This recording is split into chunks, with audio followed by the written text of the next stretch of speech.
देखिए बहुत सारे कैंडिडेट्स जो अब राजस्थान जुडिशियल सर्विसेज के मेंस एग्जाम में बैठने वाले हैं, काफ़ी समय से एक डिमांड रह रही थी बच्चों की कि सर चार्ज फ्रेमिंग और जजमेंट राइटिंग पे एक आप वीडियो ज़रूर अपलोड करें ताकि आपको एक पैटर्न ज़रूर समझ में आ जाए कि अच्छा चार्ज फ्रेमिंग या जजमेंट राइटिंग जो है वो करनी कैसे है। सो सभी लोगों का ए प्लस लॉ अकेडमी के इस चैनल पे बहुत बहुत स्वागत है। और जितने भी कैंडिडेट्स अब राजस्थान जुडिशियल सर्विसेज को लेकर तैयार कर रहे हैं, मेन्स की प्रिपरेशन कर रहे हैं, आप सभी लोगों को पता है कि मेन्स के एग्जाम में आपका एक तो judgement writing, order writing, charge framing और जजमेंट राइटिंग क्रिमिनल में और सिविल में दोनों में ये आपका एक बहुत इंपॉर्टेंट एरिया जो होता है ये हमेशा रहेगा और हमेशा रहता है। और सबसे इंपॉर्टेंट चीज आपको समझने की ये है कि judgement writing, charge framing, order writing और सिविल की जो जजमेंट राइटिंग है इसमें सबसे ज्यादा नंबर जो है वह फेच कर सकते हो, प्रोवाइडेड आपको अगर पैटर्न जो है वो क्लियरली पता है। देखो लिखेंगे तो सभी लोग, तो आप लोगों ने ऐसा एक्स्ट्रा क्या लिखा है जिससे आपको ज्यादा नंबर मिले, तो आज के इस वीडियो सेशन में हम लोग वही डिस्कस आपके साथ करने के लिए आपके सामने आए हैं। देखिए इस वीडियो में हम सबसे पहले आज के जो सेशन में हम डिस्कस करेंगे that how the charges are to be frame. तो जब भी आप चार्ज का ऑर्डर फ्रेम करोगे अपने आंसर में, तो एक तो आपको प्रेपोजिशन दी गई होगी, उसी प्रेपोजिशन के आधार पे आपको चार्ज फ्रेम करना है। तो जो फैक्चुअल चीजें हैं, जो आपके तथ्य रखे गए हैं प्रेपोजिशन के अंदर, वो तो हम नहीं बता सकते कि क्या रहेंगे, बिकॉज डेफिनेटली वो कमीशन के ऊपर होता है। जो सवाल आएगा आपको उसके हिसाब से चार्ज फ्रेमिंग करनी है, बट चार्ज फ्रेमिंग का एक ऑर्डर, एक फॉर्मेट जो है वो जरूर होता है। तो उस फॉर्मेट को आज मैं आपके साथ यहां पे डिस्कस करने वाला हूं। तो जितने भी लोग हमारे चैनल पे पहली बार आए हैं और राजस्थान जुडिशियल सर्विसेज के मेंस एग्जाम की तैयारी कर रहे हैं, आप लोगों के लिए वीडियोस बहुत ज्यादा इंपॉर्टेंट होने वाले हैं। हम इन मेंस के एग्जाम पॉइंट ऑफ व्यू से जो जजमेंट राइटिंग और ऑर्डर राइटिंग या चार्ज फ्रेमिंग के जो डिस्कशंस हैं, इनको अलग अलग सेशन में हम करेंगे ताकि आपका वीडियो जो है वो बहुत लंबा ना हो।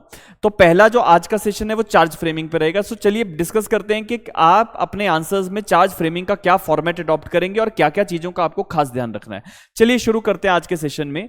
देखिए as far as the format of the charge framing is concern, तो आप लोगों को सबसे पहले एक चीज का ध्यान रखना है कि अच्छा आपके कोर्ट का जो नाम है वो सबसे ऊपर आएगा, ठीक है। That is the court of so and so judicial magistrate. तो यहां पे जज साहब का नाम, लाइक जज साहब XYZ जो भी हैं उनका नाम, जुडिशियल मजिस्ट्रेट फर्स्ट क्लास, जो भी आपके प्रपोजिशन में लिखा गया होगा उसके हिसाब से आपको लिखना है, या आपको डिसाइड करना है कि अच्छा अपराध कैसा और कौन से जज साहब के पास ये केस आएगा।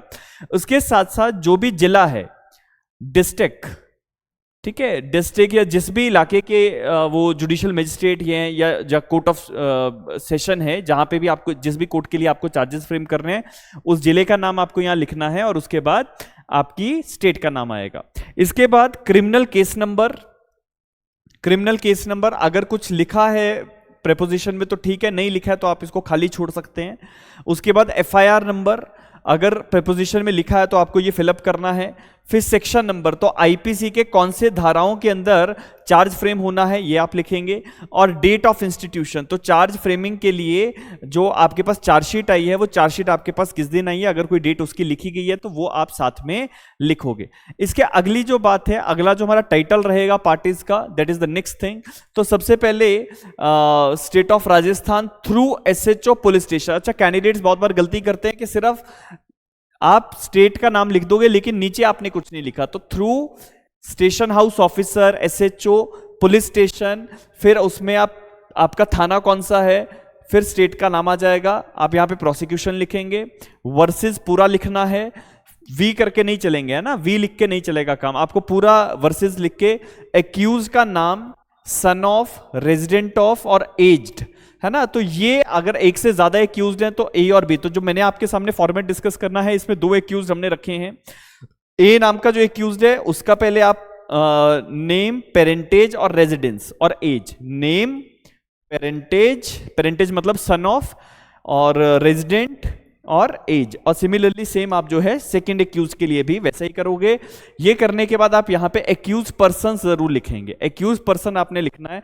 अगर एक से ज्यादा है तो एक्यूज पर्सन आएगा, अगर अकेला एक्यूज है तो केवल आपको एक्यूज वर्ड लिखना है, इसका आपको खास ध्यान रखना है। Now coming to the next point, कि इसके बाद अब आगे आपका चार्ज का ऑर्डर जो है वो बनेगा कैसे। तो देखिए जो चार्ज फ्रेमिंग हो रही है that is in accordance with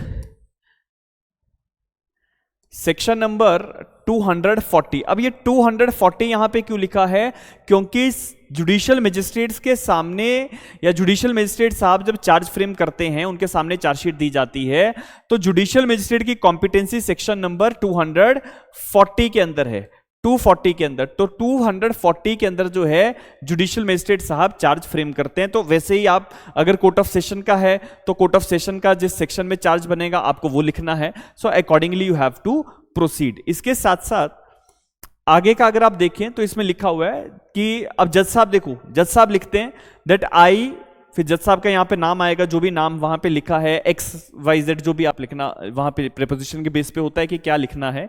so I ex judicial magistrate first class. अब यहाँ पे क्योंकि मैंने example judicial magistrate first class का दिया है, अगर आपके प्रीपोजिशन में कोर्ट ऑफ सेशन लिखा हुआ है तो फिर आपको यहाँ पे डिस्ट्रिक्ट एंड सेशन जज लिखना पड़ेगा, राइट। तो I ex judicial magistrate first class, area मतलब जो भी जिला है, जिस भी इलाके के वो मजिस्ट्रेट हैं या जज साहब हैं, Rajasthan, hereby charge you that is A and B as under. ठीक है, तो A और B के ऊपर क्या चार्जेस लगे हैं ये यहां पे लिखा जा रहा है, राइट। अब इसमें आगे देखिए क्या लिखा है। अब ये जो मैंने प्रीपोजिशन आपके सामने बनाई है, ये प्रीपोजिशन एक ग्रीवियस हर्ट के मुकदमे के हिसाब से बनाई गई है। Grievous hurt with deadly weapon, जो कि हमारी भारतीय दंड संहिता के धारा नंबर 326 के अंदर दंडनीय है। तो इसमें अगर आपको चार्ज फ्रेम करना है, इसको हम एक बार पढ़ेंगे that 20 January 2018 at about 10 AM you both sharing common intention gave a swear beating to X। X हमारा कौन है, विक्टिम। ठीक है, तो विक्टिम का नाम आ गया। Who was coming from his shop which resulted in the fracture of the ribs of X and thereby caused grievous hurt with a deadly weapon। आपको धारा लिखनी है और साथ में अपराध क्या हुआ है वो भी लिखना है। तो हमने एक छोटा सा सिचुएशन दिया है कि अच्छा ए और बी ने क्या अपराध किया, तो डेट आपने लिख दिया, उसके बाद आपने बताया कि आप लोगों ने कॉमन इंटेंशन के अकॉर्डिंगली एक्ट किया है, फिर आपने सिवियर बीटिंग की है मिस्टर एक्स की, जो व्यक्ति अपनी दुकान से आ रहा था, और आपने फ्रैक्चर करके उसकी रिब्स को तोड़ दिया है, तो आपके ऊपर grievous hurt with deadly weapon का चार्ज जो है वो लगेगा, which is punishable under section number 326 of the Indian penal code, read with section 34 of the IPC and within the cognizance of this court. तो ये आपने लिख दिया कि अच्छा ये अदालत जो है इस मैटर का संज्ञान ले सकती है, और हमने अकॉर्डिंगली मैटर जो है वो प्रोसीड किया है। अब इसके बाद जैसे ही चार्ज फ्रेमिंग होती है तो आप लोगों को एक चीज का पता होना चाहिए कि चार्ज फ्रेमिंग के बाद इमीडिएटली अगला काम होता है प्ली ऑफ गिल्ट का, राइट।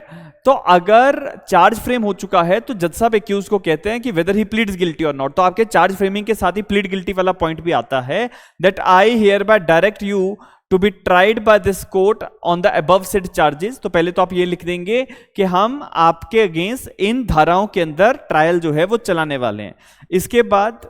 इसके बाद आपका डेट इस साइड आएगी, प्लेस इस साइड आएगा, signature, name, designation and seal of court.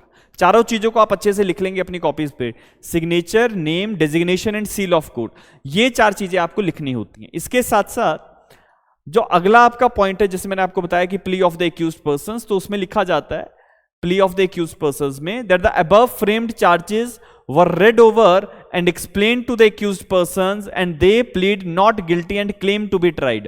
तो इसमें हमने लिख दिया कि हमने जो भी चार्जेस फ्रेम किए हैं एक्यूज लोगों को हमने पढ़ के सुना दिया है, एक्सप्लेन कर दिया है, और वो लोग चाहते हैं कि उनका ट्रायल चले और वो प्लीड गिल्टी नहीं करना चाहते हैं। इसके बाद सिग्नेचर, नेम, डेजिग्नेशन और द सील ऑफ कोर्ट, यहां पे जज साहब के साइन आएंगे और यहां पे एक्यूज लोगों के साइन आएंगे। तो जहां पे हमारे एक्यूज हैं मिस्टर ए और बी, तो ये लोग साइन करेंगे। सो ये एक फॉर्मेट है, चार्ज फ्रेमिंग का। ठीक है, तो अब देखो प्रीपोजिशंस तो अलग अलग हो सकती हैं, जो भी आपको प्रीपोजिशन दी जाएगी आपको इस तरीके से प्रीपोजिशन में लिखा गया होता है कि व्यक्ति ने क्या अपराध किया है। अब आपको एक चीज का खास ध्यान रखना है, खास ध्यान क्या रखना है कि अगर आपने कोड ऑफ क्रिमिनल प्रोसीजर के सेक्शन नंबर 211, 12, 13, 211, 212 और 213 इन धाराओं के अंदर जो चीजें लिखी गई हैं उनको समझ के ही अपने चार्ज फ्रेमिंग करनी है। तो उसमें जनरली क्या बात होती है, कंटेंट ऑफ द चार्ज। 211 में आपको कंटेंट की बात मिलती है,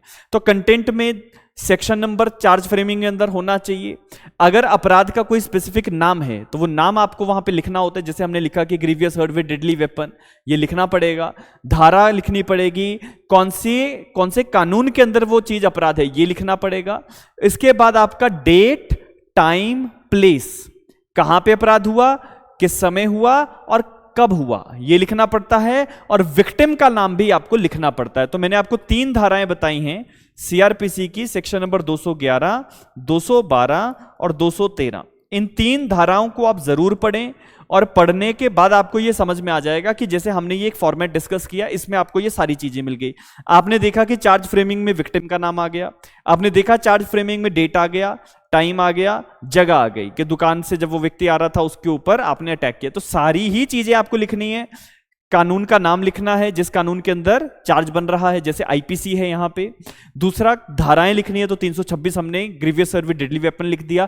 तो इस तरीके से आपका एक फॉर्मेट अगर आप अपना चार्ज फ्रेमिंग का बनाएंगे तो संभवतः आपको जो मार्क्स हैं वो काफी बेहतर मिलेंगे। तो इस चार्ज को आप जरूर लिखें, और साथ में चार्ज को सिर्फ लिखने के बाद कंक्लूड ना कर दे, प्ली ऑफ गिल्ट भी जो है वो आपको जरूर लिखना चाहिए। तो ये जो है आज के सेशन में हम लोगों ने आपके साथ डिस्कस करना था। आई होप आपको ये वीडियो अच्छा लगा होगा। जितने भी लोग पहली बार A+ लॉ अकेडमी के चैनल पे आए हैं, आप सभी लोग हमारे चैनल को जरूर सब्सक्राइब करें, ताकि अब आने वाले समय में हम आपके साथ डिस्कशन करेंगे कि जजमेंट राइटिंग का फॉर्मेट आपको क्या रखना है, क्रिमिनल में जजमेंट राइटिंग कैसे होगी और सिविल में कैसे होगी, इसका खास ध्यान रखना पड़ेगा। और दोनों में अलग अलग थोड़े तरीके रहते हैं, so we have to proceed accordingly. और फिर हम एक दिन सिविल में आपके जो ऑर्डर्स हैं उसके ऊपर भी कुछ बात आपके साथ साझा करेंगे। सो ये जो है आज के वीडियो में हम यहीं पे इसको रोकते हैं। अगले सेशन में हम आपके साथ डिस्कशन करेंगे क्रिमिनल के जजमेंट राइटिंग के ऊपर। तब तक के लिए बहुत बहुत धन्यवाद, और A+ लॉ अकेडमी के चैनल को जरूर सब्सक्राइब कीजिएगा। मिलेंगे आपके साथ नेक्स्ट वीडियो में। धन्यवाद।